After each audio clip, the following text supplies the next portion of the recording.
tell me that I'm never. Halo semua, salam sejahtera Malaysia. Tuan-tuan dan puan, selamat datang ke channel Bells Lifestyle. Saudara-saudara, mesti ada yang tertanya-tanya, apa perkembangan terkini kes Muhyiddin Yassin berkaitan dengan Jana Wibawa, berkaitan dengan penyalahgunaan RM232.5 juta yang melibatkan nama bekas Perdana Menteri Tan Sri Muhyiddin Yassin. Baru-baru ini, Muhyiddin Yassin telah menerima berita duka cita setelah beliau didakwa di mahkamah berkaitan dengan siasatan 3R, di mana ini disebabkan oleh ucapan kontroversi Muhyiddin Yassin, pengurus CPN itu, pada PRK yang lepas. Nah, saudara-saudara, berkaitan dengan ini, satu lagi perkongsian daripada Harapan Daily bertarik 11 September, kes salah guna RM232.5 juta. Nasib Muhyiddin di tangan Mahkamah Rayuan hari ini. Keputusan permohonan pengerusi Perikatan Nasional Tan Sri Muhyiddin Yassin untuk menyemak dapatan Mahkamah Rayuan yang mengembalikan 4 pertuduhan salah guna kuasa membabitkan RM232.5 juta dihadapinya akan diputuskan di Mahkamah Rayuan. Ia akan diputuskan oleh panel 5 hakim dipengerusikan Datuk Aziza Nawawi bersama-sama Datuk Rozima Ghazali, Datuk Ahmad Zaidi Ibrahim, Datuk Azman Abdullah, dan Datuk Azhari Kamal Ramli. Pada 15 Ogos tahun lalu, Mahkamah Tinggi Kuala Lumpur melepaskan dan membebaskan Muhyiddin daripada 4 tuduhan menggunakan kedudukannya untuk rasuah RM232.5 juta bagi bersatu. Hakim Datuk Muhammad Jamil Husin membuat keputusan itu selepas membenarkan permohonan Presiden Parti Pribumi Bersatu Malaysia itu untuk membatalkan tuduhan terbabit. Ini kerana 4 pertuduhan itu didakwa tidak mendedahkan kesalahan mengikut Seksyen 23 dalam kurungan 1 Akta SPRM.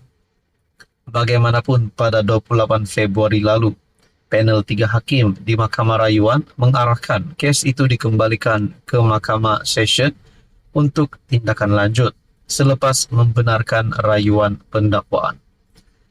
Saudara-saudara, tuan-tuan dan puan, berkaitan dengan kes salah guna RM232.5 juta yang melibatkan nama bekas Perdana Menteri Tan Sri Muhyiddin Yassin, sekiranya benar-benar Muhyiddin Yassin akan kalah di mahkamah, sekiranya benar-benar Tan Sri Muhyiddin Yassin bersalah dalam hal ini, bagaimana dengan jawatan beliau sebagai pengerusi Perikatan Nasional, sebagai Presiden Bersatu, sebagai ahli Parlimen Pago, dan juga, saudara-saudara, sebagai pemimpin yang pernah menjadi Perdana Menteri? Adakah beliau kini akan menjadi seperti Najib Razak, menjadi Perdana Menteri, bekas Perdana Menteri yang masih lagi menjalani hukuman penjara sehingga hari ini? Adakah Muhyiddin Yassin, gelaran beliau sebagai Tan Sri, boleh ditarik balik susulan sebelum ini yang di Pertuan Agong ke-17 ada bertitah supaya darjah kebesaran pingat yang telah dimiliki ataupun diberikan kepada mana-mana pemimpin ataupun mana-mana individu yang telah menerima darjah kebesaran ini perlu ditarik balik sekiranya mereka terlibat dengan jenayah dan rasuah.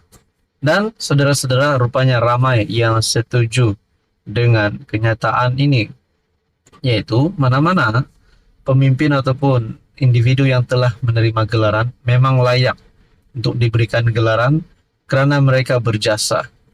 Namun apabila mereka telah melakukan kesilapan sehingga boleh dituduh sebagai perasuah, disabit bersalah, dibuktikan bersalah, masuk penjara, sudah pasti gelaran itu perlu ditarik semula.